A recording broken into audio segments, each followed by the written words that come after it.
Selamat bergabung dengan pemahaman Alkitab GRI Pusat. Hari ini kita akan membahas Injil Matius. Saya akan membacakan Matius pasal ke-6. Sebetulnya ini konteksnya adalah keseluruhan pasal yang ke-6, tetapi kita akan fokus kepada ayat 25 sampai 34. Saya akan membacakan buat saudara sekalian.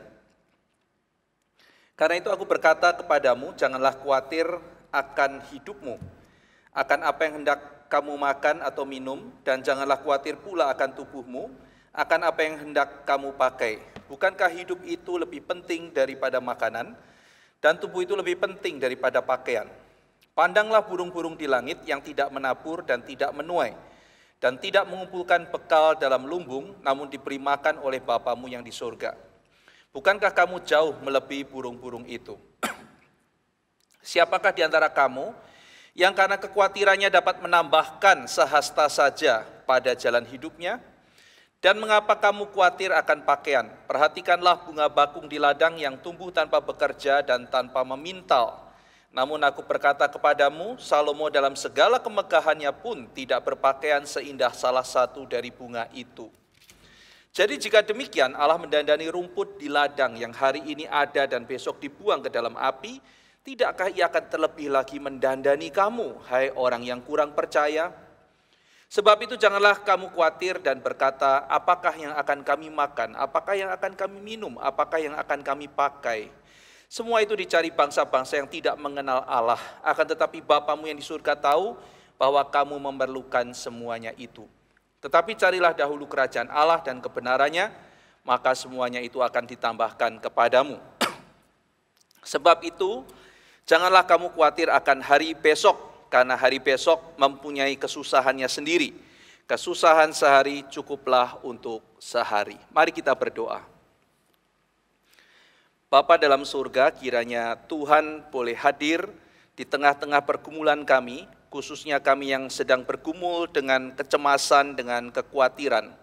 Kami mau mencari kekuatan, kami mau mencari jalan keluar, kami mau mencari keteduhan di dalam diri-Mu. Dan kiranya melalui firman, kami terus berjumpa dengan Engkau, Sang Juru Selamat, yang akan memberikan kelepasan bagi setiap kami. Oh Tuhan, tolong hadirlah di tempat ini dan bekerjalah, jamahlah setiap kami. Dalam nama Tuhan Yesus Kristus kami berdoa. Amin. Saudara sekalian, kekhawatiran adalah alarm. Sehingga kita bisa mengantisipasi adanya suatu bahaya. Jadi ketika ada bahaya, ada ancaman yang akan menimpa kita, maka kemudian muncul rasa khawatir. Nah, alarm itu adalah sesuatu yang baik. Fungsi alarm adalah menunjukkan ada kerusakan di satu tempat, ada bahaya di satu tempat, atau ada sesuatu yang tidak berjalan dengan semestinya. Ada sesuatu yang rusak, ada sesuatu yang salah, ada sesuatu yang kurang, ada sesuatu yang perlu diperbaiki. Maka alarm itu berbunyi. Saudara-saudara sekalian, ada kekhawatiran yang baik. Sehingga ketika kita bergumul dengan tema kekhawatiran, bukan berarti, oh hilangkan saja semua kekhawatiran.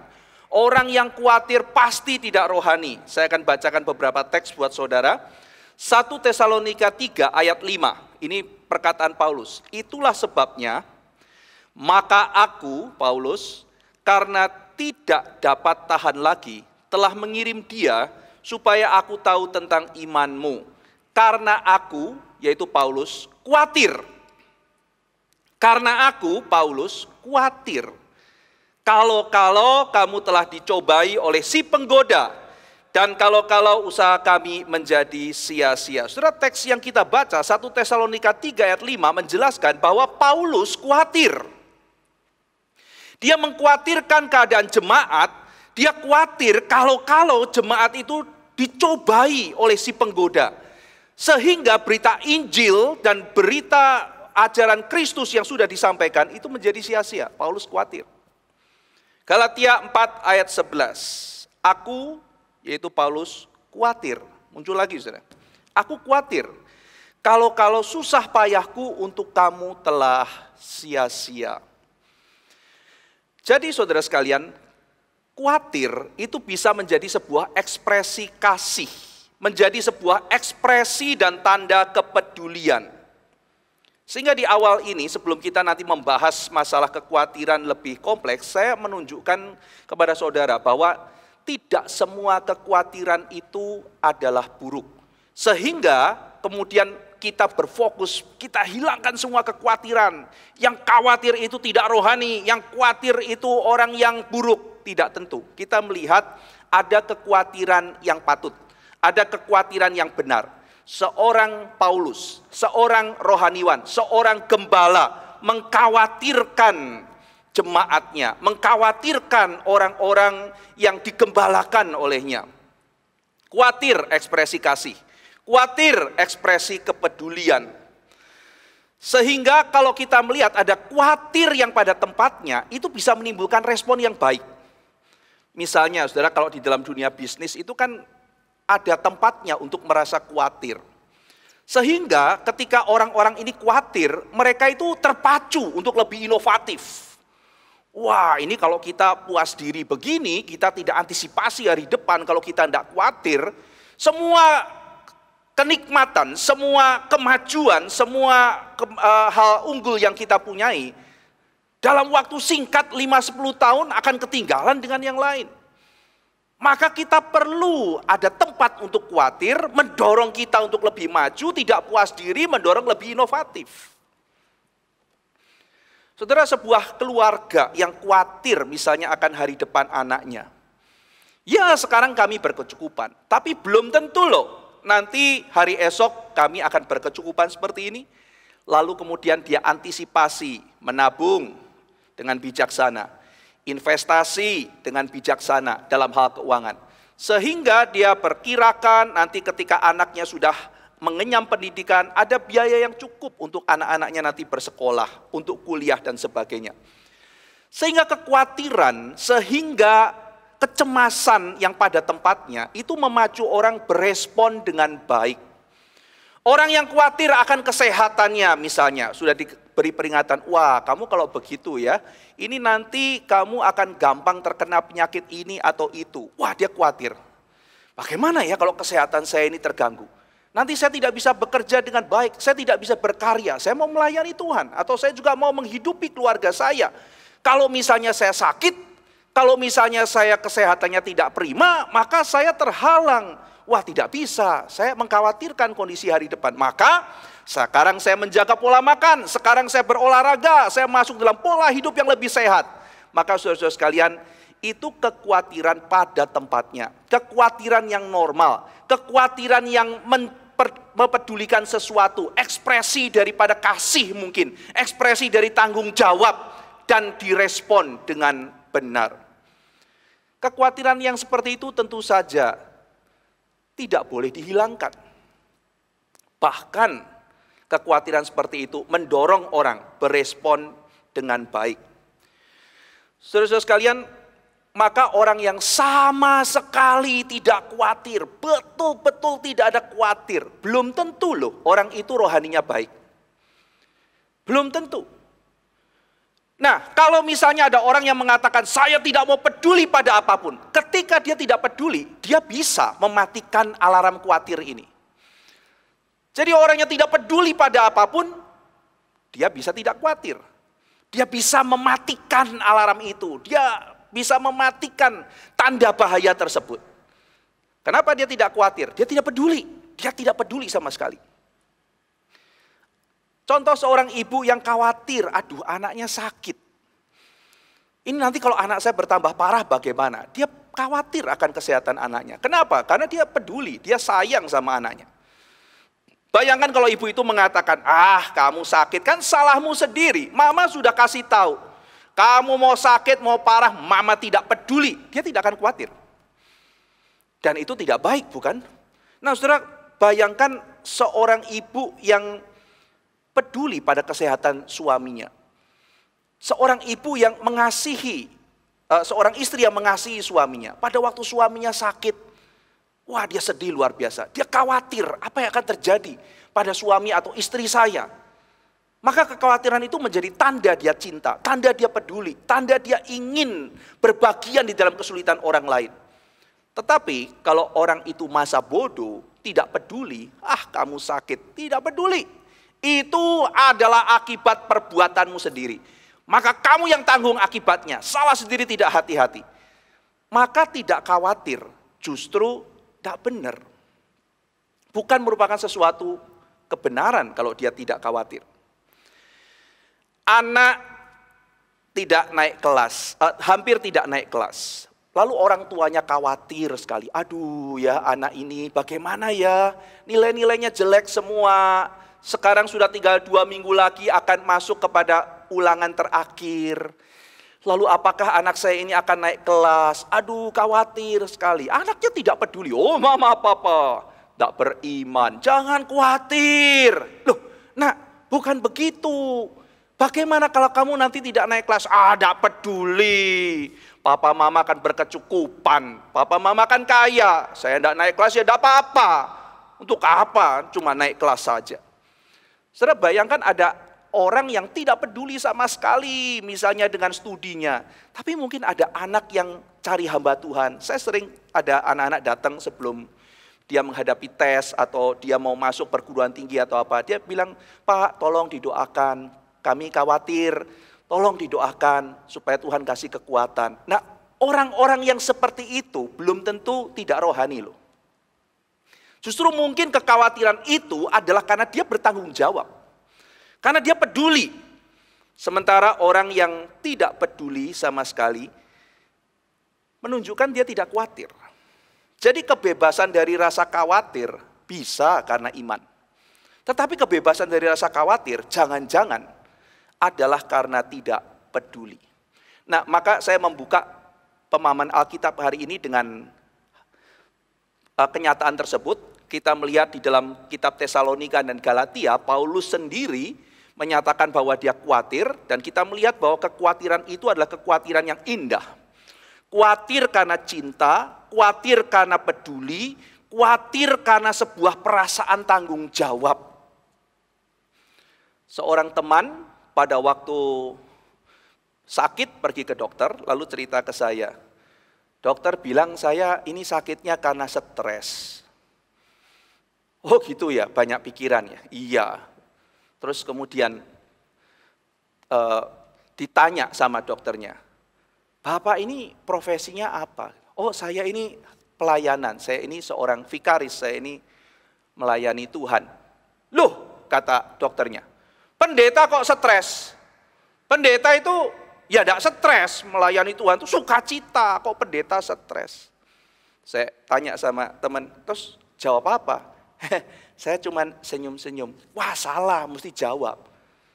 Jawabnya, loh kok pendeta tidak stres? Pendeta apa tidak stres? Pendeta ya yang baik harus ada stresnya. Meskipun dia tidak terikat oleh tekanan itu, kemudian diperbudak oleh tekanan itu. Tapi ada poin di mana seorang hamba Tuhan ikut sedih karena jemaatnya sedih. Paulus mengatakan demikian. Kalau kamu bersuka cita, tidakkah aku bersuka cita? Kalau di antaramu engkau sedih, tidakkah aku ikut sedih? Jadi ada poin di mana kita ikut khawatir bersama dengan orang lain yang khawatir. Karena kita peduli, saudara. Bukan seperti seorang yang, pokoknya saya tidak peduli. Saya tenang, pokoknya hidup saya tidak terusik oleh apapun di luar saya. Tidak peduli kalian mati, kalian hidup, kalian susah, sakit, senang. Tidak peduli, saya tidak ada khawatir. Justru itu bahaya. Tetapi khawatir yang benar, aku mengkhawatirkan keadaanmu. Kita tahu, wah orang ini peduli sama saya. Telepon, kamu saya dengar sakit ya? Oh tidak apa-apa kok, sudah bisa teratasi. Terus teman kita misalnya bilang, saudara, iya saya dengar soalnya kamu sakit. Kami khawatir, wah hati kita terhibur. Terhibur kenapa saudara? Ada ya orang yang peduli sama saya. Saya sakit, tetapi dia peduli, dia mau mendoakan saya, dia mau cari saya, dia bilang dia khawatir akan kesehatan saya. Buktinya dia telepon saya, dia mencoba apa yang bisa saya bantu, tolong kasih tahu ya, jangan sungkan kasih tahu kalau ada yang saya bisa bantu. Kekhawatiran seperti itu, saudara, kekhawatiran yang indah. Maka sampai di poin ini, tujuan kita sebagai orang Kristen bukanlah menghilangkan semua rasa khawatir sehingga betul-betul seolah-olah hati kita itu seperti air yang tenang, yang tidak ada lemparan batu, betul-betul seperti permukaan air yang tenang, yang tidak terganggu, yang tidak tergoyahkan, begitu stabil, tenang, dan tidak ada gejolak. Bukan seperti itu. Tetapi sebagai seorang yang hidup dalam dunia yang diberikan cinta kasih oleh Tuhan, ada saatnya kita mungkin khawatir, ada saatnya kita sedih. Bukan sekedar karena kita, tetapi juga bahkan karena orang lain. Kita ikut berpikir, kita ikut khawatir, kita ikut sedih oleh karena yang lain. Saudara, Tuhan itu perfect, dia sempurna, dia tidak ada cacat, tidak ada dosa. Tetapi Alkitab mengatakan, jangan engkau mendukakan Roh Kudus. Aduh, Roh Kudus bisa berduka. Jangan engkau membuat sedih, jangan engkau membuat duka. Saudara-saudara sekalian, duka karena apa? Sedih karena apa? Bukan sedih karena dirinya, saudara. Sedih karena orang lain. Tanda cinta, tanda peduli. Tanda bahwa hatinya itu ada juga pada yang lain. Nah, saudara, tetapi ada juga kekhawatiran-kekhawatiran yang tidak benar. Kekhawatiran-kekhawatiran yang bermasalah. Nah, saya akan tuliskan saya akan bicarakan 2 poin kekhawatiran yang bermasalah. Yang pertama, saudara, kekhawatiran itu menjadi bermasalah kalau kekhawatiran itu mendominasi. Sehingga seolah-olah seluruh pusat hidup kita itu dikendalikan, dikontrol oleh kekhawatiran. Jadi kita tidak lagi mengendalikan kekhawatiran, kita bergumul dengan kekhawatiran, kita tidak lagi berdialog dengan Tuhan di tengah-tengah kekhawatiran dan meminta kekuatan, mengatasi kekhawatiran, mencari jalan keluar. Bukan demikian, saudara. Tetapi sudah seluruh hidup kita, rasio kita semuanya sudah dikendalikan oleh kekhawatiran. Maka tema hidupnya adalah kecemasan dan kekhawatiran. Verkuil dalam tafsirannya mengenai khotbah di bukit menulis demikian, saya kutip, saudara. Dia mengkutip ada seorang penulis bangsa Swedia, namanya adalah Selma Lagerlöf.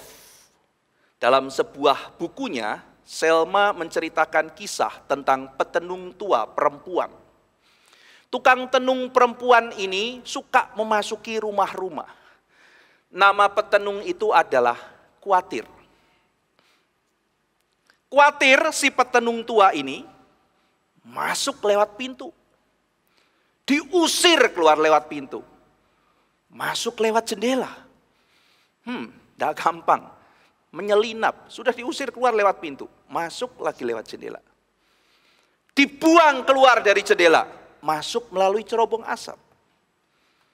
Tidak gampang mengenyahkan. Dan petenung yang namanya Khawatir itu kerjanya duduk-duduk. Sambil di siang hari dia menyiksa kita. Di malam hari ia menghantui kita lewat mimpi. Maka siang dan malam ia menguasai dan menyiksa kita. Nah, saudara-saudara sekalian, rasa khawatir ini menjadi problem kalau sudah sedemikian mendominasi sehingga seluruh tema hidup manusia, seluruh akar daripada keputusan-keputusannya dikendalikan, dikontrol oleh khawatir, cemas, dan takut. Saudara sekalian, memang perasaan yang muncul dari cemas dan khawatir ini tidak nyaman, seringkali menyiksa. Orang yang sedang khawatir, orang yang sedang cemas, itu tersiksa. Tidak nyaman, lalu kadang-kadang ketika makin intens, makin khawatir, makin kemudian bertambah cemas, maka apa yang terjadi? Makin perasaannya tidak menentu, dia tidak bisa mengontrol lagi, maka dia merasa tidak nyaman. Nah, saudara, akhirnya dia menjadi cemas akan kecemasannya. Dia menjadi khawatir akan kekhawatirannya. Sekali lagi, saudara, ketika perasaan khawatir dan perasaan cemas itu muncul dan mendominasi, sehingga akhirnya seluruh kontrol hidupnya itu dikuasai oleh kecemasan dan kekhawatiran, maka ia menjadi cemas akan kecemasannya. Kok aku cemas ya? Kenapa ya? Kok aku cemas ya? Waduh, ini kok kenapa aku khawatir ya? Kenapa aku khawatir terus ya? Kenapa ya? Kenapa ya? Dan perasaan itu menyiksa. Maka sekarang dia tadinya khawatir akan sesuatu. Sekarang menjadi khawatir akan kekhawatiran. Tadinya cemas akan sesuatu. Sekarang cemas karena dia cemas. Takut selalu takut akan sesuatu. Ada intensionalitas. Ada keterarahan.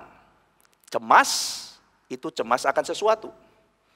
Kecuali nanti kita bicara dalam filsafat misalnya kecemasan eksistensial yang tidak diketahui dari mana. Tetapi pada dasarnya khawatir, cemas, itu khawatir akan sesuatu. Cemas, itu cemas akan sesuatu.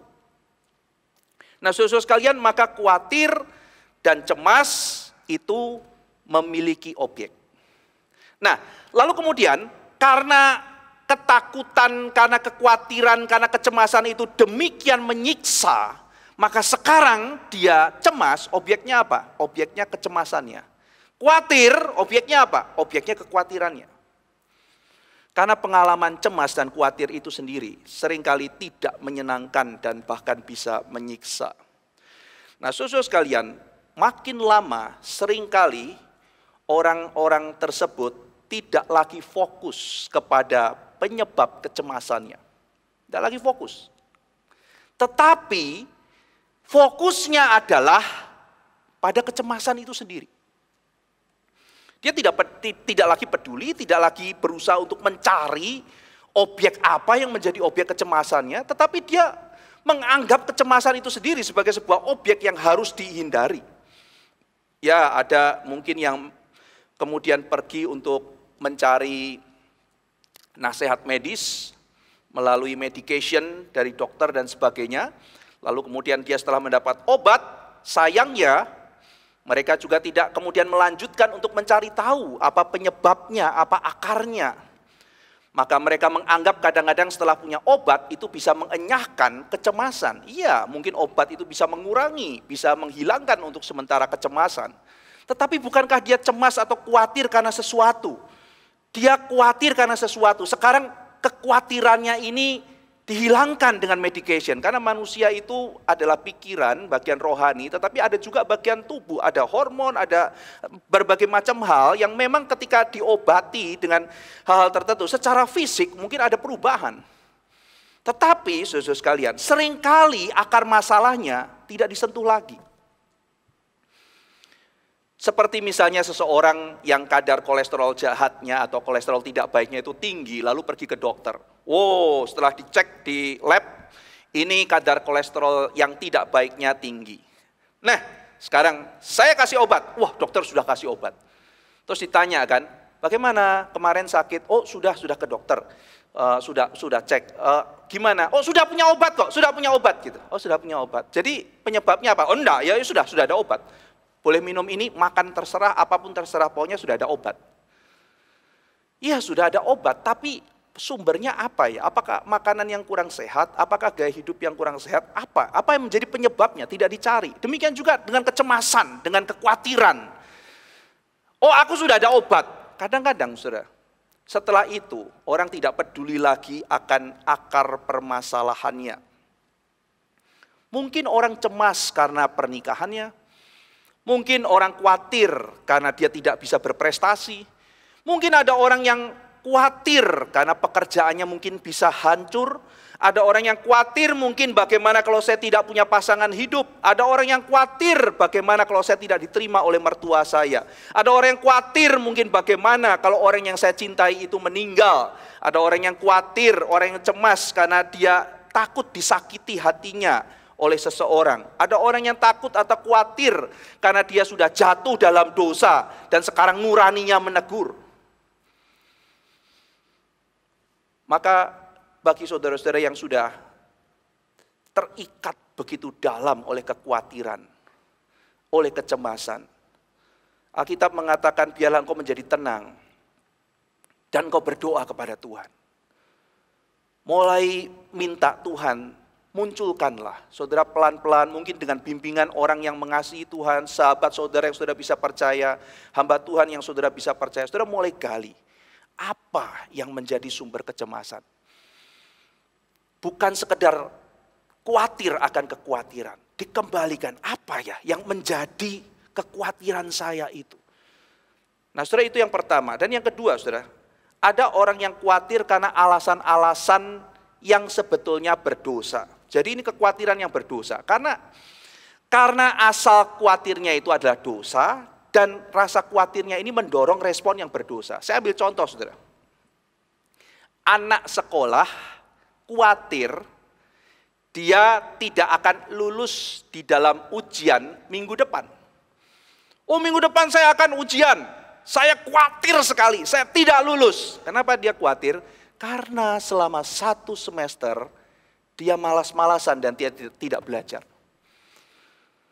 Lalu kemudian dia datang cari hamba Tuhan atau cari orang rohani. Oh, tolong doakan saya. Terus didoakan. Saya usir rasa khawatirmu. Saudara, dia rasa khawatirnya berangkat dari sesuatu penyebab yang berdosa. Lalu kemudian responnya, oh saya tidak usah pikirkan lagi. Responnya juga berdosa. Jadi ada kekhawatiran yang tidak sehat. Kekhawatiran yang muncul karena mungkin pikiran berdosa atau tindakan yang berdosa, yang kemudian jalan keluarnya pun respon yang berdosa. Ada orang yang malas tidak mau bekerja. Lalu kemudian karena dia malas tidak bekerja menimbulkan berbagai macam masalah dalam keluarganya. Dan dia mulai khawatir, dia mulai bilang, saya khawatir ya. Aduh, keutuhan rumah tangga saya bagaimana ya, ini keluarga saya dalam masalah, saya khawatir. Loh, kenapa khawatir? Iya, karena keluarga kami tegang. Tapi sebetulnya apa penyebab ketegangannya? Karena mungkin ada kepala rumah tangga yang malas untuk bekerja. Mungkin ada seorang yang mungkin tidak bertanggung jawab di dalam sebuah bagian yang harusnya dia bertanggung jawab. Alasan-alasan semacam itu, saudara-saudara sekalian, menimbulkan kekhawatiran, tetapi alasan yang berdosa. Dan seringkali jalan keluar dari kekhawatiran itu juga adalah respon yang berdosa. Sekarang kita akan lebih mendalami lagi. Mengapa khawatir? Ada alasan-alasan khawatir yang berdosa. Ada alasan-alasan khawatir yang bermasalah. Jadi kita sudah masuk dalam tahap selanjutnya. Tadi kita sudah membahas tidak semua kekhawatiran itu adalah kekhawatiran yang salah. Ada kekhawatiran yang masih wajar. Ada kekhawatiran yang sehat. Kekhawatiran yang muncul dari sebuah keindahan cinta dan perhatian. Tetapi ada kekhawatiran yang merusak. Dan ada kekhawatiran yang muncul dari alasan yang berdosa dan menimbulkan respon berdosa. Mengapa khawatir? Nah, saudara-saudara sekalian, kekhawatiran itu ada penyebab-penyebab dari luar. Tadi saya sudah sebutkan banyak hal ya, ada penyebab-penyebab dari luar. Kita sekarang ada dalam situasi pandemi. Kita khawatir kalau kita keluar, kita kena penyakit. Itu kekhawatiran yang normal dan itu adalah kekhawatiran yang penyebabnya ada di luar. Jadi ada penyebab luar tetapi ada juga penyebab dalam. Sekali lagi saudara, ada penyebab dari luar tetapi ada penyebab dari dalam diri manusia itu sendiri. Ada kekhawatiran yang real, bagaimana ya mengenai pekerjaan, itu kekhawatiran real, itu masalah yang real yang ada di depan. Tetapi yang harus kita jaga, jangan sampai kekhawatiran itu menguasai kita, mengontrol kita. Tetap kita bergumul, kita berespon bagaimana kita menyusun cara untuk menghadapi kekhawatiran yang ada, kesulitan yang ada di depan kita. Nah saudara, tetapi kekhawatiran itu selain yang ada di luar, kekhawatiran itu juga menyangkut apa yang ada di dalam diri kita. Nah maka kalau kita membaca khotbah di bukit, Tuhan Yesus tidak memulai membahas kekhawatiran itu dengan mendaftarkan hal-hal apa yang ada di dalam eksternal diri kita yang bisa membuat kita khawatir. Tidak. Tuhan Yesus mulai dengan membahas apa yang ada di dalam hati kita. Dan hari ini kita akan fokus pada hal ini, saudara. Tidak mendaftarkan alasan-alasan di luar, eksternal yang menyebabkan kekhawatiran. Tetapi Tuhan Yesus berbicara mengenai hal-hal di dalam hati yang menimbulkan kekhawatiran dan bagaimana kita bergumul menghadapinya. Saudara-saudara sekalian, ada sebagian orang yang khawatir karena ia mengharapkan pujian dan penerimaan. Di dalam pasal ke-6 khotbah di bukit, Tuhan Yesus bicara mengenai 3 hal yang menjadi fondasi ibadah. Sedekah, berdoa, berpuasa. Ini adalah laku ibadah yang normal, yang kita sering lihat di dalam kehidupan sehari-hari. Orang yang beribadah, dia berdoa. Orang yang beribadah, dia berpuasa. Orang yang beribadah, mereka bersedekah. Nah, sebetulnya apa yang menjadi tujuan orang itu beribadah? Worship itu adalah sebuah laku, tindakan yang dilakukan oleh seorang pribadi di depan Tuhan. Tetapi Tuhan Yesus menjelaskan ada orang-orang yang menjalankan ibadah itu secara lahiriah bukan di hadapan Tuhan, tetapi di hadapan manusia. Mereka itu berdoa di jalan, mereka itu berpuasa, mereka itu memberikan sedekah untuk menarik perhatian orang lain, menarik simpati, mencari approval dari yang lain. Wah, kamu memang beribadah, wah kamu baik, wah kamu teladan, wah kamu contoh yang hebat. Sehingga Tuhan Yesus mengatakan orang-orang seperti itu hartanya adalah harta di bumi. Mereka bukan beribadah kepada Tuhan, mereka bukan cari Tuhan, tapi mereka mencari perkenan dari manusia. Saya paling suka sebuah ilustrasi, mungkin kita semua sering dengar ya. Ilustrasi ketika seorang anak itu berdoa kepada Tuhan. Seorang ibu mendengar anaknya berdoa, Tuhan, aku berseru kepadamu, aku kepingin punya sepeda baru, Tuhan dengar doaku. Wah, ibunya terharu. Nih anak ya, akhirnya dididik dari kecil, sekarang belajar mengutarakan permintaannya pada Tuhan. Wah, anakku bertumbuh. Besoknya doa lagi. Tuhan, tolong, aku pengen punya sepeda, Tuhan, tolong berikan sepeda. Aku pengen punya sepeda, Tuhan, kalau Engkau berkenan, Tuhan, berikan sepeda. Wah, luar biasa ya. Anakku ini rohani sekali.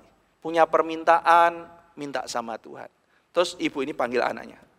Nah, ibu senang kamu berdoa. Ya boleh, punya keinginan minta pada Tuhan boleh. Cuma ibu kasih masukan ya. Kalau doa tidak perlu teriak-teriak begitu, tidak perlu keras-keras, Tuhan dengar. Anak itu jawab, Ma, Tuhan dengar, tapi papa di kamar sebelah nggak dengar. Papa enggak dengar, papa di kamar sebelah enggak dengar. Jadi apa arti cerita ini, saudara? Anak itu bukan berdoa kepada Tuhan, kelihatannya dia berdoa kepada Tuhan. Tapi sebetulnya dia mengharapkan upah dari papanya yang ada di kamar sebelah. Orang-orang yang berdoa, bersedekah, berpuasa, dikatakan Tuhan Yesus, bukan mencari upah dari Tuhan, tetapi mencari upah dari manusia. Dan Tuhan Yesus mengatakan mereka sudah mendapatkan upahnya.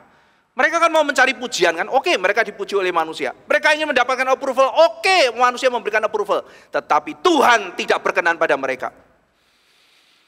Nah, saudara sekalian, maka orang yang menjalankan ibadah lahiriah bukan di hadapan Tuhan, tetapi di hadapan manusia. Mereka itu mencari approval, mereka itu mencari sebuah kenikmatan dari manusia lain. Tuhan Yesus mengajarkan kalau engkau berdoa, berdoalah di hadapan Tuhan. Kalau engkau berpuasa, berpuasalah di hadapan Tuhan. Kalau engkau memberi sedekahlah di hadapan Tuhan. Di dalam tradisi monastik ada yang namanya Brother Lawrence, seorang Karmelit abad 17. Nama aslinya adalah Nicholas Herman, menulis buku Practice in the Presence of God. Dia menulis itu ketika menjadi seorang koki di biara, lalu kemudian menggumulkan bagaimana dia terus melatih dirinya ada di hadapan Tuhan. Nah, saudara, tetapi di dalam tradisi reformasi kita mengenal istilah coram Deo. Coram Deo. Senantiasa hidup di hadapan Tuhan. Coram Deo, lalu kemudian dikontraskan dengan coram mundo, hidup di hadapan dunia, lalu kemudian hidup di hadapan Tuhan. Nah, saudara sekalian, di situ ada sanctification of ordinary life yang menjadi bagian dari perjuangan reformasi. Kita itu hidup di hadapan Tuhan, bukan dilihat oleh manusia. Kita mencari approval dari Tuhan, bukan mencari approval dari manusia. Maka saudara-saudara sekalian, orang yang hidup di hadapan manusia, orang yang dalam bahasa Alkitab takut kepada manusia, itu akan sering khawatir. Orang yang takut akan manusia sering khawatir. Karena saudara, mereka mencari kefondasi dari penerimaan itu kepada manusia yang berubah-ubah. Manusia itu bisa terima kita, bisa tidak, bisa berubah-ubah. Jadi mereka menggantungkan sekuritas hidup mereka kepada sesuatu yang berubah-ubah, yaitu penerimaan orang lain.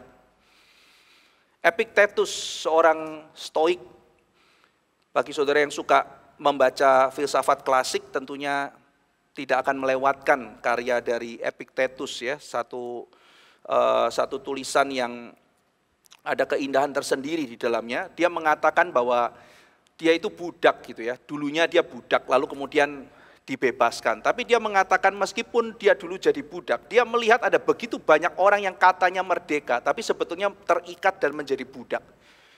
Budak macem-macem, budak harta, budak materi, budak apa, dan khususnya bagi Epictetus, budak dari penerimaan orang lain. Kalau orang lain nggak approve, kalau orang lain nggak terima, kalau orang lain ngomong jelek, nanti kalau aku diomongin, kalau aku begini, kalau aku begitu, akhirnya dia begitu menjadi tergantung penerimaan orang lain. Kalau orang lain tidak terima dia hancur. Saudara, saya tidak mengatakan, oh kalau begitu saya tidak usah peduli apapun perkataan orang lain, saya keluar aja, nggak usah sisiran, nggak usah keramas, nggak usah apa, tidak peduli semua orang mau ngomong apa, mau orang bilang saya bau, saya apa, tidak peduli. Bukan begitu. Kita juga perlu mendengar perkataan orang lain. Kita juga perlu mendengar masukan orang lain. Kita juga boleh mengharapkan orang mempunyai respon positif terhadap kita. Itu sesuatu hal yang wajar dan normal. Tetapi kalau akhirnya sekuritas hidup kita digantungkan kepada penerimaan orang lain, maka saudara tidak mungkin hidup menyenangkan Tuhan. Karena saudara lebih takut pada manusia daripada takut akan Tuhan.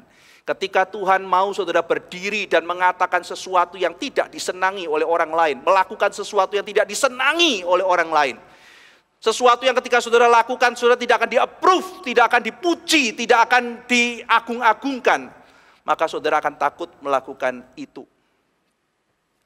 Edward Wells menulis 2 buku, temanya tentang bagaimana orang bisa lepas dari takut akan manusia. Saudara bisa cari di Momentum, sudah diterjemahkan. Dan salah satu bagian yang saya kutip adalah dia mengatakan untuk kita bisa lepas dari kekhawatiran takut akan manusia, orang perlu belajar takut akan Tuhan. Sehingga akhirnya memindahkan need. Orang lain tuh kita need, ayo puji saya, ayo terima saya. Ayo saya kepengen diterima oleh kamu puji saya. Dari need menjadi love. Aku peduli sama engkau, aku mengasihi engkau. Saya merenungkan ketika mempersiapkan khotbah setiap minggu, ketika mempersiapkan PA atau apapun, saya percaya ada 2 spirit, takut akan manusia atau takut akan Tuhan. Kalau kita melayani dalam konteks saya sebagai hamba Tuhan dan rekan-rekan yang melayani sebagai hamba Tuhan, ketika berkhotbah dan dikuasai oleh takut akan manusia, persiapannya beda. Wah, saya mau persiapan gimana? Supaya saya bisa mengimpress orang, supaya orang itu bisa tertarik. Wah, orang itu supaya bisa kagum dan berdecak dan sebagainya. Oh, saya takut kalau saya dibilang, wah, kamu tuh apa sih bicara begitu? Wah, lalu kemudian kita menjadi ketakutan. Jadi itu pelayanan didrive oleh takut akan manusia. Tetapi kalau kita takut akan Tuhan, kita menjadi cinta akan manusia, maka kekhawatiran dalam mempersiapkan khotbah jadi beda. Aduh, ini orangnya hari Minggu datang ke gereja, dia pengen dengar firman Tuhan. Celaka loh kalau aku main-main di atas mimbar. Celaka loh kalau aku tidak setia kepada kitab suci. Celaka loh kalau aku tidak memberikan sebuah gizi yang baik, memberikan rumput yang hijau, mengantar orang ke air yang tenang. Maka saya gembala seperti apa? Maka aku takut akan Tuhan. Harus persiapan baik-baik. Ketika sampai bagian di mana harus tegur, karena bagian firman Tuhan bagian ini, maka berani tegur. Kenapa? Karena takut akan Tuhan. Saudara, orang yang takut akan manusia, hidupnya penuh khawatir. Orang yang selalu ingin di-approve oleh orang lain. nanti gimana ya, saya dipandang jelek, saya nanti dipandang begini, saya dianggap gak rohani, saya dianggap gak begini, saya dianggap itu. Terus coba fokus hidupnya adalah approval dari orang lain. Maka hidupnya akan penuh dengan kekhawatiran. Hartamu ada di mana, kata Tuhan Yesus? Hartamu ada di sorga atau ada di bumi? Orang yang hartanya di bumi, cari approval orang lain. Ini hartaku di sini, mataku di sini, hartaku di sini, tuanku di sini. Dia bicara mengenai siapa yang menjadi tuanmu, Tuhan atau Mamon. Hartamu ada di mana? Di bumi atau di sorga? Matamu gelap atau terang? Ketika mata kita terang, ketika harta kita di sorga, ketika Tuhan kita adalah Tuhan, maka kita hidup dilepaskan Tuhan dari kekhawatiran yang tidak perlu. Saudara sekalian, berikutnya mengenai kekhawatiran. Tuhan Yesus bicara, siapakah di antara kamu yang karena kekhawatirannya dapat menambah sehasta saja pada jalan hidupnya? Jadi ini bicara mengenai ketidakpastian. Emangnya apa sih yang kita takutkan dari hari depan? Ya karena hari depan itu tidak pasti. Saya belum tentu dapat makan, saya belum tentu dapat minum, saya belum tentu dapat rumah, saya bagaimana hidup, masa depan tidak pasti. Tuhan Yesus bilang, memang kalau kamu khawatir, kamu bisa tambah sehasta, kamu bisa kontrol hidupmu. Kamu bisa antisipasi kesulitan itu dengan kekhawatiranmu. Jadi di sini saudara-saudara sekalian, isu mengenai kontrol muncul. Memangnya dengan kekhawatiran kamu bisa tambah sehasta jalan hidupmu. Kamu bisa mengontrol, kamu bisa antisipasi. Saudara, orang membuat antisipasi terhadap ketidakpastian dalam sepanjang sejarah. Karena ketidakpastian itu menakutkan. Kita tuh ingin dalam dunia ini semuanya itu serba pasti. Karena kalau tidak pasti itu menakutkan. Misalnya saudara, kalau saya bisa memastikan saya ini lulus, saya tidak perlu khawatir. Jadi kalau misalnya tes, saya itu bisa khawatir. Kenapa? Karena saya bisa lulus, bisa tidak lulus. Wah, tapi kalau misalnya saya pasti lulus, tidak ada khawatir, saudara. Orang yang sudah yakin 100% dia bisa, dia tidak akan takut, dia tidak akan khawatir. Kenapa? Karena dia bisa kontrol kok keadaan. Mau wawancara kerja, deg-degan. Kamu deg-degan nggak? Iya deg-degan. Kenapa deg-degan? Diterima nggak ya? Diterima nggak ya? Gitu. Ada orang tenang gitu. Kamu nggak khawatir? Nggak. Kenapa kamu nggak khawatir? Pasti diterima. Wah, dia pasti, saudara. Dia ada kepastian. Apakah kamu yakin kamu pasti diterima? Pasti diterima karena HRD-nya teman saya. Nah, jadi orang yang bisa pasti, dia dihindarkan dari kekhawatiran. Kenapa orang khawatir? Karena tidak pasti. Karena dia sulit prediksi. Saudara, kalau misalnya ada orangnya, ada orang yang akan mengalami kesulitan besar, tapi dia lihat, hari depannya ternyata lewat kesulitan ini justru hidupnya baik. Dia nggak khawatir, udah ya kesulitan jalanin aja. Ayo saya sulit, nggak apa-apa sulit. Toh akhirnya di belakang situ saya sukses luar biasa. Kenapa ketika orang menghadapi kesulitan dia khawatir? Karena dia nggak tahu depannya akan seperti apa. Dia bisa sukses, dia bisa hancur. Waduh, saya gagal sekolah, tapi saya tahu hari depan. Meskipun saya gagal sekolah, saya akhirnya tetap sukses. Tidak usah khawatir. Jadi, saya tidak akan khawatir kalau saya bisa memprediksi atau mengontrol keadaan. Waduh, saya khawatir bagaimana saya pensiun nanti. Kalau saudara bisa memprediksi, saudara bisa kontrol, saudara yakin waktu nanti saudara pensiun baik-baik saja, saudara tidak akan khawatir.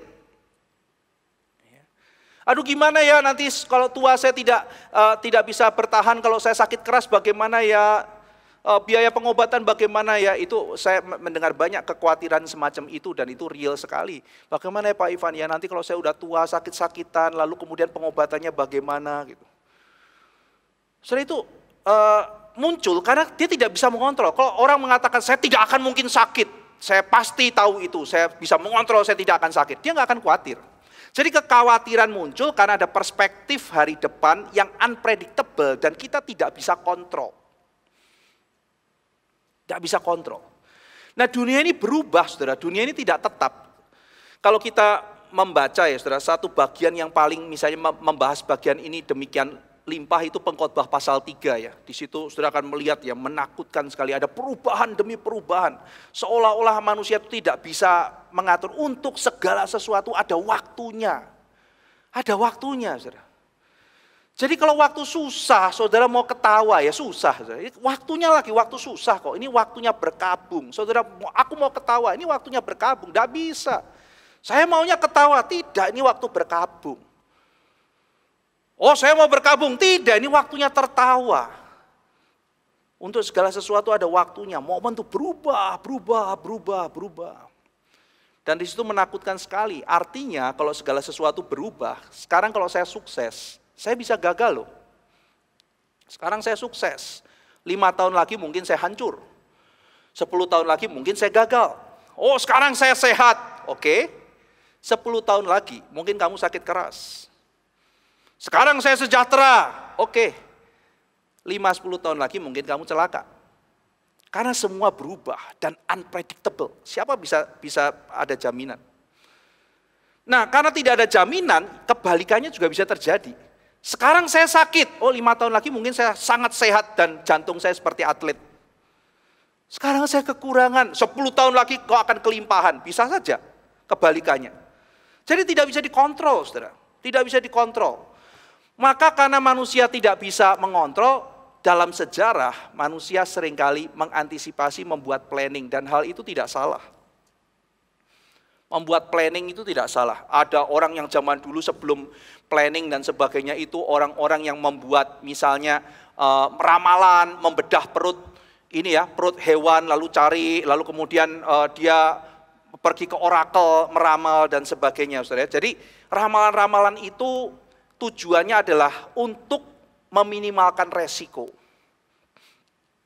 Minimalisasi resiko. Jadi ada resiko, sesuatu yang tidak bisa diprediksi, orang khawatir, maka obat kekhawatiran itu adalah ramalan. Ini kan kemarin habis tahun baru Imlek, saudara ya. Jadi wah itu horoskop, sio, ramalan sio dan sebagainya kan pasti akan banyak beredar dan sebagainya. Kenapa itu muncul, saudara? Karena manusia berusaha untuk meminimalkan resiko. Orang berusaha untuk mencari tahu apa yang ada di hari depannya. Di dalam kitab suci, saudara, kita diajarkan bahwa Tuhan adalah Tuhan yang baik, sehingga kita tidak perlu curiga akan motivasi Tuhan. Ada sebuah buku yang mencatat mengenai orang-orang di zaman Yunani yang seringkali mencurigai motif para dewa dan berusaha meramal dengan tujuan untuk mereka bisa mendapatkan bocoran dari langit. Sehingga mungkin sebelum dewa tersebut menimpakan celaka akan dia bisa antisipasi dan bisa lawan kehendak dari sang dewa. Namun cerita-cerita seperti itu tidak berlaku di dalam kitab suci. Karena kita mempunyai Allah yang bisa kita percaya. Allah yang tidak ada kegelapan di dalamnya. Allah yang adalah terang. Sehingga dengan demikian kita berani mempercayakan hidup kita kepada Dia. Nah, orang kadang-kadang membuat ramalan-ramalan, mencari sesuatu, lalu kemudian di situ saudara ada juga orang yang membuat planning untuk meminimalkan resiko hari depan. Misalnya ya kalau di Indonesia ada BPJS gitu ya saudara. Jadi antisipasi saudara membayar sekian, itu nanti kemudian kalau misalnya di hari depan ada sakit, lalu kemudian ada biaya yang ditanggung. Itu sesuatu hal yang tidak salah. Ada orang yang mengatakan, wah kalau punya asuransi atau BPJS dan sebagainya itu tidak beriman dan sebagainya. Tetapi kita melihat itu adalah sesuatu usaha manusia meminimalkan resiko, sesuatu yang wajar, sesuatu yang bisa kita mengerti, saudara, sesuatu yang bijaksana. Di dalam Alkitab membuat rencana, membuat planning, itu lambang dari bijaksana. Jadi ketika saudara melakukan hal-hal tersebut, ketika saudara mengantisipasi, membuat planning dan sebagainya dalam hal yang wajar, itu sesuatu yang baik dan itu bertanggung jawab. Itu melakukan sesuatu yang secara bertanggung jawab, mengerti ada kesulitan di hari depan dan mencoba untuk memplanningnya. Tapi saudara, planning seperti apapun, saudara sudah punya misalnya insurance untuk sakit saudara mempunyai pensiun, mempunyai apapun untuk hari depan. Tetap saudara ada unsur unpredictable yang tidak bisa dihindarkan. Ada hal-hal yang tidak bisa kita kontrol. Dan itu sebabnya kita khawatir. Kadang-kadang ketika manusia tidak bisa mengontrol keadaan, ketika keadaan betul-betul out of control, maka dia juga kehilangan kontrol akan diri. Nah saudara, biasanya kan orang kalau sudah kehilangan kontrol akan diri, dia marah-marah ya. Marah itu kan juga bagian dari ketika orang mau mengontrol kondisi dan keadaan kan. Misalnya saudara ya, wah kondisinya sudah tidak terkontrol. Lalu kemudian saya bilang, diam kalian semua. Wah ketika saya marah begitu ya, diam. Nah di situ saya mencoba untuk mengontrol situasi. Jadi ketika ada situasi tak terkontrol, saya marah. Situasi tak terkontrol, saya marah. Kadang berhasil. Kadang kemarahan yang tepat bisa mengontrol. Tetapi bukan tidak jarang juga kemarahan malah membuat keadaan makin tidak terkontrol. Keadaan malah lebih buruk dengan kemarahan. Maka di sini saudara-saudara sekalian, unpredictable, sesuatu yang tidak bisa ditebak, membuat orang khawatir. Saya nggak bisa tebak hidup ke depan mau seperti apa. Ini jalannya mau kemana saya nggak tahu. Nah tepat saudara, ketika kita kehilangan kontrol, ketika kita sudah tidak bisa memprediksi, muncul rasa khawatir yang menyebarkan propaganda yang jahat. Hei, Tuhan tidak ada. Hei, kalau dia ada, ia tidak peduli. Hei, ia tidak memelihara. Ia tidak menghiraukan engkau. Itu propaganda dari khawatir dan takut dan cemas. Dan tepat di momen itu Tuhan Yesus berkata, tidak demikian. Ketika saudara membaca Pengkhotbah pasal 3, ketika kita melihat dunia yang terus berubah, manusia diajak untuk melihat Sang Pencipta yang tidak berubah. Ia yang dikatakan membuat segala sesuatu indah pada waktunya. Setiap momen yang kita tidak bisa pegang, yang tidak bisa raih, ternyata di tangan Tuhan akan menjadi indah pada setiap momennya. Dan saudara-saudara sekalian, Tuhan Yesus berkata di dalam khotbah di bukit, kita tidak perlu khawatir. Kenapa saudara? Di tengah-tengah kita menghadapi situasi yang bergolak, Tuhan adalah Tuhan yang peduli dan memelihara kita. Ini adalah kabar sukacita di tengah-tengah ketakutan, kecemasan, kekhawatiran. Tuhan Yesus bicara mengenai pemeliharaan Tuhan. Di tengah-tengah badai ketidakpastian, Tuhan itu memelihara. Tuhan itu membuat segala sesuatu indah pada waktunya. Setiap momen kita tidak sendirian, tetapi ada Bapa yang baik yang mengasihi kita. Kita ini bukan setitik debu di dalam alam semesta. Tidak, Tuhan tidak melihat kita seperti itu. Tuhan Yesus mengatakan kau itu berharga dan dipelihara oleh Tuhan yang baik. Kalau Tuhan peduli kepada burung, Tuhan peduli kepada bunga, bukankah Tuhan lebih peduli kepada engkau? Bunga itu saudara-saudara sekalian diberikan busana yang demikian indah dan Tuhan mengatakan, hai engkau yang tidak percaya, tidak tahukah engkau Tuhan akan mendandani engkau lebih indah. Saudara bayangkan, Tuhan mendandani kita dengan pakaian kemuliaan. Tuhan menguduskan kita. Bahkan di dalam setiap kesulitan, dalam setiap halangan yang kita hadapi, Tuhan membungkus kita dengan busana yang indah, yaitu busana kesucian. Kita makin kudus, dikikis, makin indah dan sempurna di hadapan Tuhan. Pengkhotbah mengatakan, Tuhan memberi kekekalan dalam hatimu, tetapi engkau tidak bisa menyelami pekerjaan Dia dari awal hingga akhir. Memang ada misteri. Kita tidak tahu Tuhan kenapa kesulitan ini tiba, kita tidak tahu, itu misteri. Tidak ada seorang yang bisa menyelami pekerjaan Dia dari awal sampai akhir. Tetapi Tuhan Yesus mengajarkan kita, Tuhan itu setia dan baik. Ia mendandani engkau. Di belakang kekhawatiran ada isu ketidakpercayaan. Apakah Bapak Ibu percaya Allah yang baik? Propaganda dari kekhawatiran adalah Tuhan tidak ada, Tuhan tidak baik, Tuhan tidak peduli. Tetapi Tuhan Yesus mengatakan, burung dipelihara, bunga-bunga di padang Dia dandani. Terlebih kita tidak dibuang, kita tidak setitik debu dalam alam semesta, kita dipelihara oleh Tuhan. Dan bagian yang terakhir yang saya mau bahas adalah kalimat Tuhan Yesus. Kesusahan sehari cukuplah untuk sehari. Janganlah kamu khawatir akan hari besok, karena hari besok mempunyai kesusahannya sendiri. Kesusahan sehari cukuplah untuk sehari. Apa maksudnya kesusahan sehari cukup sehari? Apa maksudnya jangan kamu khawatir akan hari besok? Kita sudah membahas tentunya bukan kita tidak peduli akan hari esok, bukan itu. Saudara, ketakutan itu seringkali melibatkan perspektif waktu, dan perspektif waktu itu adalah masa lalu dan masa depan. Saya hari ini akan coba konsen ke masa depan ya. Di sini dikatakan jangan jangan khawatir akan hari depan. Jadi ada perspektif waktu dalam kekhawatiran. Jadi khawatir itu melibatkan perspektif hari depan. Kita khawatir akan apa yang terjadi nanti, kelak. Jadi sekarang belum terjadi, tetapi nanti terjadi. Dan apa yang kita bayangkan terjadi di hari kelak itu menimbulkan kita sekarang khawatir. Saya ambil contoh, saudara. Pulang sekolah itu saya dipanggil sama satu guru, ada satu anak yang ketakutan di kantor. Saya datang, saya temuin, dia menggigil, ketakutan. Saya tanya, kenapa kamu? Pak, saya nggak bisa belajar, saya nggak konsen, saya khawatir. Oh, kenapa kamu khawatir?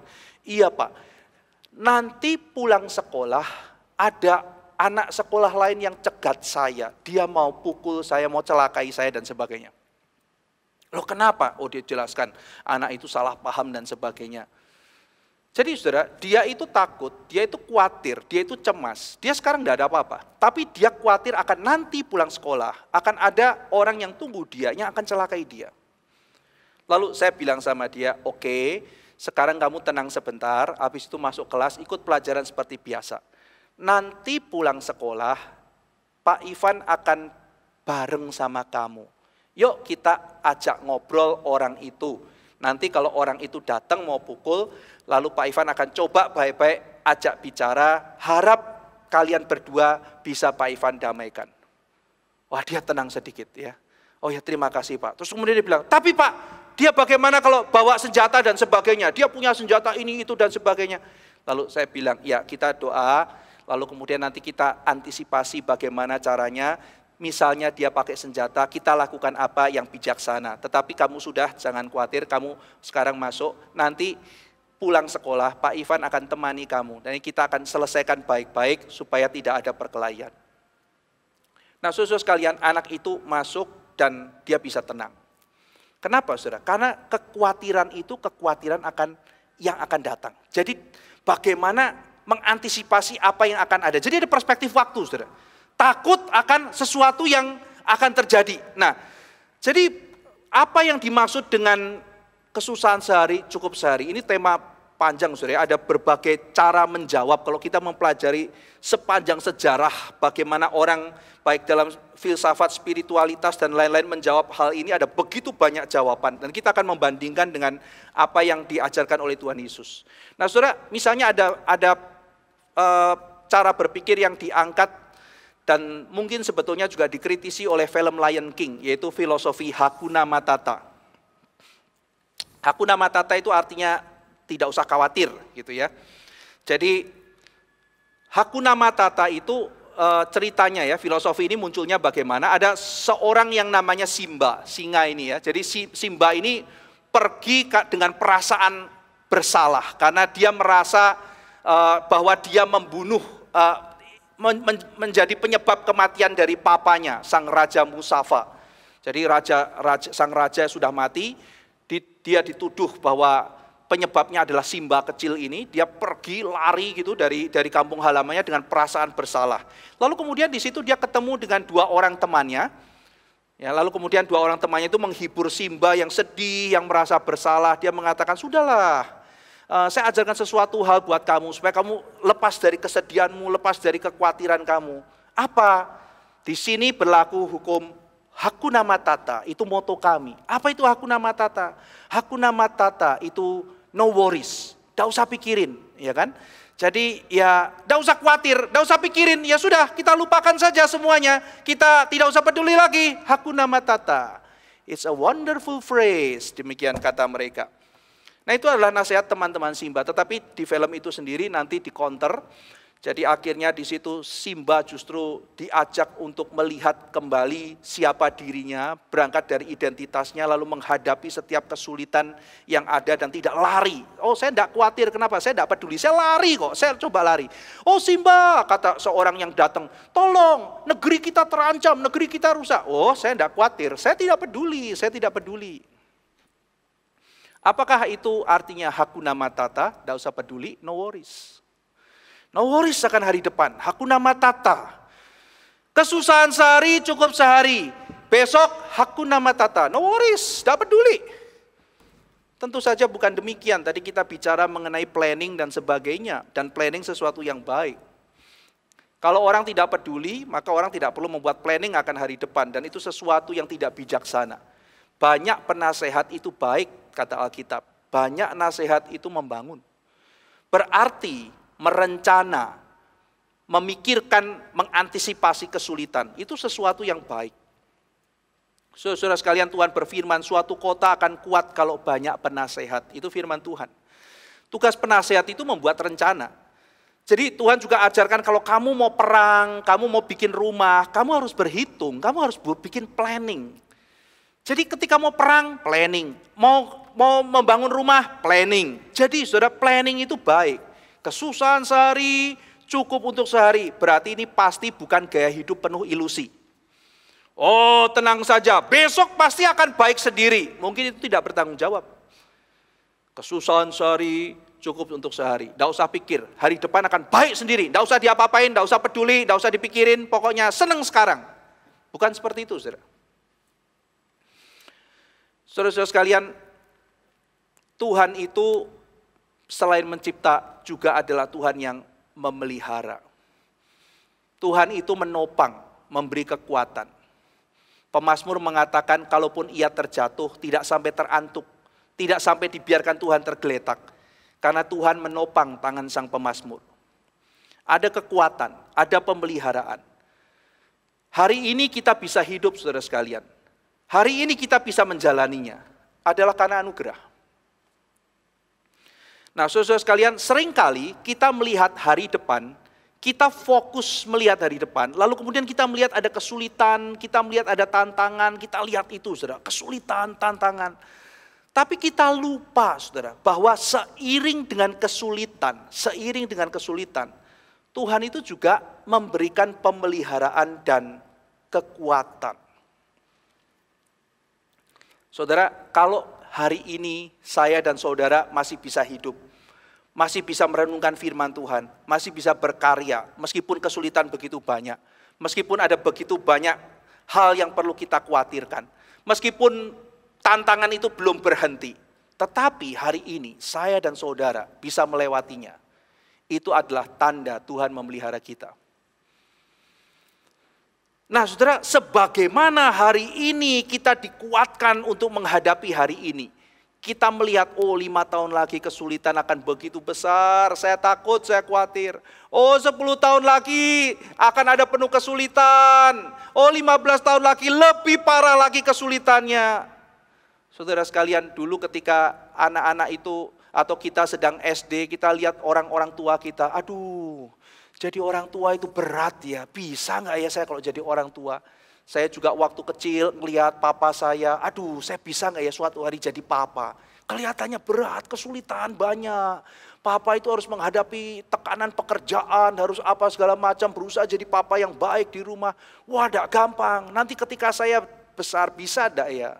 Lalu kemudian ketika mulai pikir lebih besar lagi, wah ada orang-orang punya anak, nanti saya bisa nggak ya punya anak, saya sanggup nggak ya punya anak? Orang mungkin pikir, waduh saya hidup sendiri aja susah, nanti punya anak pasti lebih susah. Apa saya kuat ya? Saya harus mengasuh anak, saya harus lakukan ini, saya kuat apa tidak? Saudara, kita lihat hari depan, kita lihat kesulitan. Tapi ada satu hal yang kita seringkali lupa lihat. Bahwa makin bertambah waktu, mungkin kesulitan akan makin besar. Tetapi kita lupa, pemeliharaan Tuhan juga mungkin makin limpah.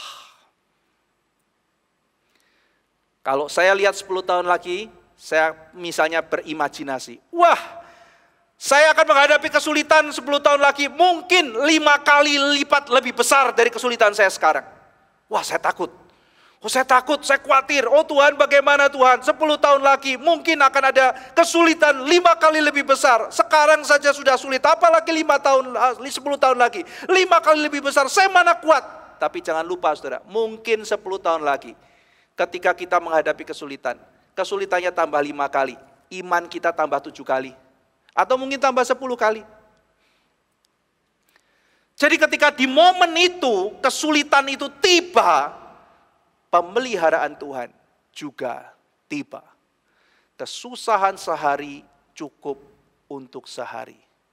Esok ada kesusahannya sendiri. Tapi jangan lupa, perikopnya bicara pemeliharaan Tuhan. Esok ada pemeliharaan. Esoknya lagi ada pemeliharaan. Esoknya lagi ada pemeliharaan. Saudara ketika pikir, waduh, susah ya hidupku sekarang ya. Saudara mungkin merasa hidup sekarang kompleks luar biasa. Tapi kok saya masih bisa handle ya. Kalau saudara mulai mundur ya, membayangkan kira-kira posisi saudara 10 atau 20 tahun yang lalu, menghadapi hari ini. Saudara mungkin akan ketakutan, waduh saya saat itu mungkin akan pikir, saya nggak akan kuat hadapi semuanya itu. Saya mana sanggup menghadapi semuanya itu. Tetapi toh sekarang sanggup. Kenapa saudara? Karena pemeliharaan Tuhan sekarang dengan 20 tahun yang lalu beda. Demikian hari akan datang, kesulitan akan tiba. Tetapi saudara, mari kita berdoa, minta kekuatan dari Tuhan. Kiranya pemeliharaan Tuhan juga makin berlipat-lipat bertambah. Sehingga kita kuat menghadapi kesulitan demi kesulitan. Mari berencana. Mari berpikir, mari berespon menghadapi kekhawatiran-kekhawatiran. Kita lakukan dengan beriman, takut akan Tuhan sesuai firman Tuhan. Dan kita percaya bahwa Tuhan tidak meninggalkan kita. Mari kita bergumul bersama dengan Tuhan. Kita berdoa. Bapa dalam surga, kami ada dalam situasi yang tidak mudah. Ada begitu banyak hal di mana kami patut untuk khawatir. Tetapi Tuhan tolong ketika kami bergumul dengan kekhawatiran kami tidak terjebak diikat oleh kekhawatiran. Kami tidak terjebak di dalam kekhawatiran yang berdosa. Tolong ya Tuhan ketika kami dengan kekuatan dari Tuhan, dengan jernih melihat hal-hal yang patut kami takutkan dan khawatirkan.